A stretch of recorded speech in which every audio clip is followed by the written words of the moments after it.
उदास मत हो मेरे बच्चे, वो ठीक हो जाएगा।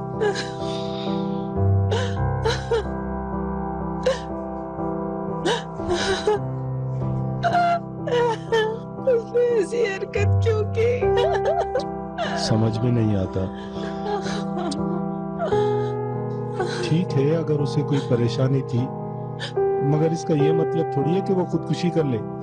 मैं जब सोने के लिए जा रहा था, जीने पर उससे सामना हुआ। वो थोड़ी मायूस सी लग रही थी।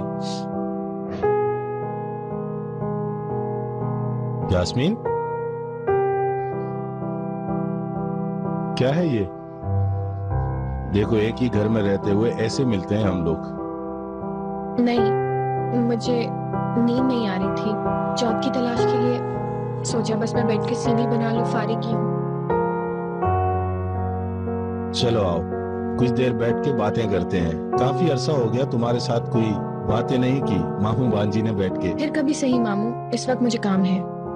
तुम सबको बता के जॉब ढूंढ रही हो या फिर चोरी छुपे ढूंढ रही हो? हाँ,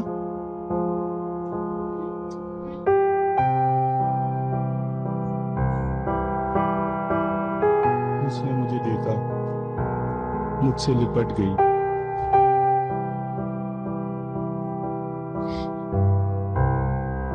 हालात से काफी मायूस लग रही थी वो। मैं आपसे बहुत प्यार करती हूँ मामू। मैं आपसे प्यार करती हूँ।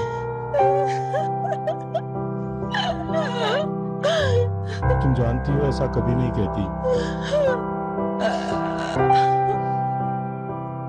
मुझे ऐसा लगा जैसे अलविदा कह रही है। आपने हमेशा मुझे ऊंचे मकाम पर देखना चाहा, हत्ता कि अम्मी से भी ज्यादा।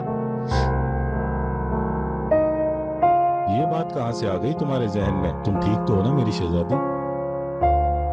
हाँ, ठीक हूँ, बल्कि खुद को हल्का फुल्का महसूस कर रही हूँ।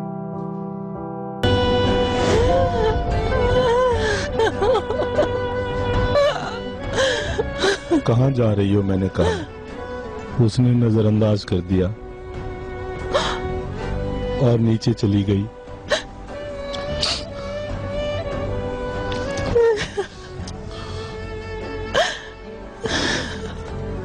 उसके हाथ में एक लिफाफा था, उस पे चिनार लिखा हुआ था।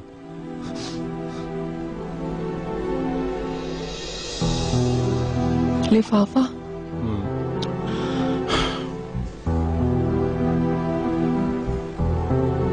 इकराम, इधर आओ।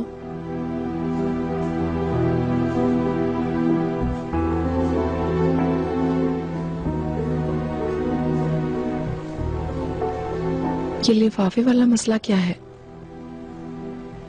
बाहर चल के बात करते हैं।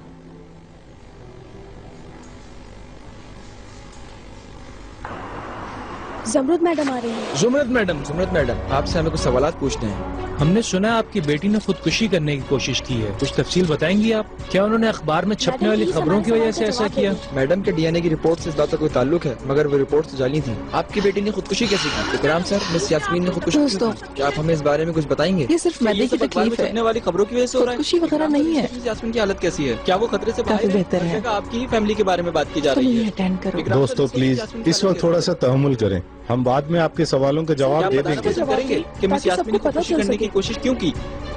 इकराम सर जवाब दीजिए प्लीज। कितनी जल्दी इन्हें पता चल जाता है। उनका तो काम ही यही है। फौरन हेड मैनेजर से बात करो, एडिटर को भी फोन करो ताकि मुझसे ब्रीफिंग लेकर उन्हें भेज दें। जल्दी करो इकराम। चलो इकराम, कि सब कुछ मैं ही करूं? मैं क्या क्या करूं? इस पर परेशान हूं। ओके ओके, अभी हल करता हूं मैं। एक मिनट ठहरो। वो लिफाफे वाला मसला क्या है? उसके हाथ में एक खत था, उस पर चिनार अलगाज लिखा हुआ था। हत्ता कि मेरी उससे बहस भी हुई। उसने मुझे पूरी बात नहीं बताई, सिर्फ जॉब का बताया। कैसी जॉब? क्या? फिर वो मुझसे लिपट गई। मैंने अपना फैसला तर्क कर दिया है, ऐसा कहा उसने। वो ऐसा करेगी मैं सोच भी नहीं सकता था। मैं उसकी बात समझ नहीं पाया और वो नीचे उतर गई। मैं भी अपने कमरे में जाकर सो गया।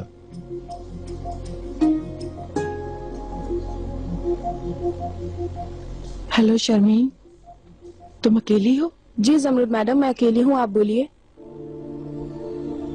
सुनो, तुम लाली और यास्मीन के कमरे में जाओगी। वहाँ एक लिफाफा तलाश करो, उस पर चिनार अलगाज लिखा है। पूरे घर में तलाश करो, लाजमी वो तुमने हर जगह तलाश करना है, बहुत जरूरी है। जल्दी बताओ। जी बिल्कुल मैडम, मैं अभी देखकर बताती हूँ। आप क्यों इतनी तहकीक कर रही हैं? इकराम, तुम्हें किसी चीज की खबर नहीं? तुम्हें याद है एक रात चिनार यास्मीन को घर लाया था? तुम्हें याद है ना?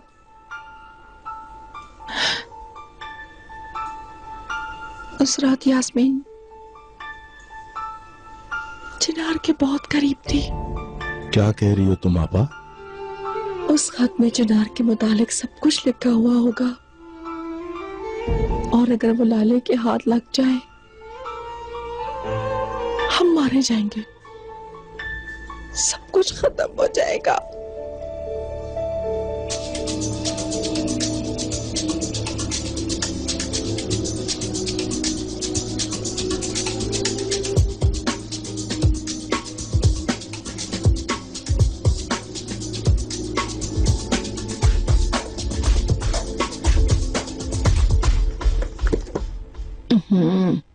बर्फ की तरह ठंडी हो गई है कॉफी। मरवत जी। इकबाल मैडम, उस लड़की ने जान देने से पहले वाकई ये खत लिखा था। मैंने कहा था ना आपसे। कहाँ है? दो नहीं, मुझे नहीं मिला, मगर उसने ये खत चिनार सर को लिखा था। तुम्हें कहाँ से पता चला? शर्मीन अभी जमरुद मैडम से बात कर रही थी, उस वक्त मैंने सुना। उसका दिमाग खराब हो चुका है, पागलों की तरह खत ढूंढने के चक्कर में पूरा घर इधर से उधर कर दिया है। भाभी, खत में कहीं अपने मोहब्बत का इजहार तो नहीं कर दिया? जिस तेजी से तलाश किया जा रहा है उसको देखते हुए कोई तो बात है उस खत में। काश मरवत, कुछ भी करो, तुम ऊपर जाओ और वो खत ढूंढ के लाओ। उस पतली टांगों वाली लड़की से पहले ढूंढ लो प्लीज। मेरी बात सुनो, बहुत एहतियात करना, चोरी छुपे ढूंढना। हाँ बिल्कुल मैडम, आप बेफिक्र रहें। चलो उठो, हम भी चिनार के कमरे की तलाशी लेते हैं। अगर उस लड़की ने वो किसिंग वाले वाक़े के बारे में लिखा होगा, हमारी तो ईद हो जाएगी। ऐसी चीज हाथ लगेगी जिसका कोई तोड़ नहीं होगा। चलो उठो ना, चलो चलो चलो चलो। आप फिक्र ना करें, इस वक्त वो नॉर्मल हालत में है, जख्म भी ज्यादा गहरा नहीं है, बस उनका खून कुछ ज्यादा बह चुका है। देखें, हमने टांके लगा दिए हैं, वो तो शुक्र है बर वक्त हमें खून भी मिल गया। खुदकुशी किए जाने की वजह से हम साइकोलॉजिस्ट को ढूंढ रहे हैं, बाकी डिटेल वो खुद मालूम कर लेगा। मैं अपनी बेटी को देख सकती हूँ? जी बिल्कुल देख सकती हैं, मगर उसे कुछ देर आराम करने दीजिए। उससे कोई ऐसी वैसी बात मत कीजिएगा, क्योंकि अभी तक वो नकाहत महसूस कर रही है। वो जल्दी ठीक हो जाएगी। शुक्रिया, अल्लाह तेरा शुक्रिया। शुक्र है खतरे से बाहर है। मुबारक हो, वो खतरे से बाहर है। डॉक्टर साहब, कहिए। मैं कुछ पूछ सकती हूँ? जी बोले। आपके मुताबिक जख्म ज्यादा गहरा नहीं है, आप रुक क्यों गए थे? अगर आप मेरी राय पूछें तो दरअसल वो लड़की मरना नहीं चाहती। मेरे ख्याल से वो किसी टेंशन में है, शायद तवज्जो हासिल करने के लिए उसने ऐसा किया। इसीलिए मैंने कहा था कि साइकोलॉजिस्ट अपने तौर पे बात करने के बाद आपको ज्यादा बेहतर बता सकेगा। आपका शुक्रिया। कोई बात नहीं।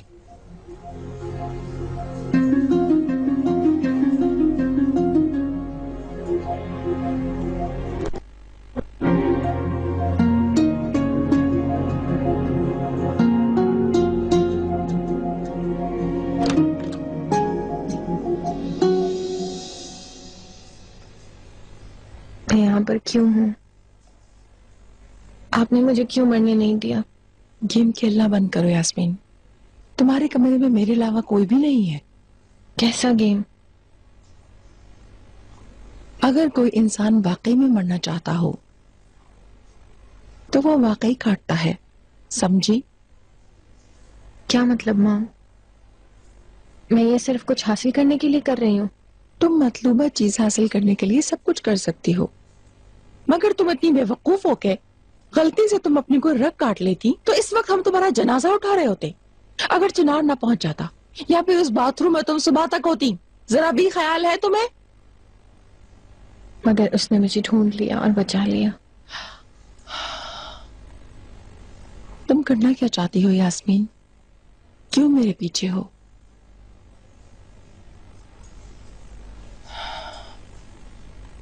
उस खत में क्या लिखा है?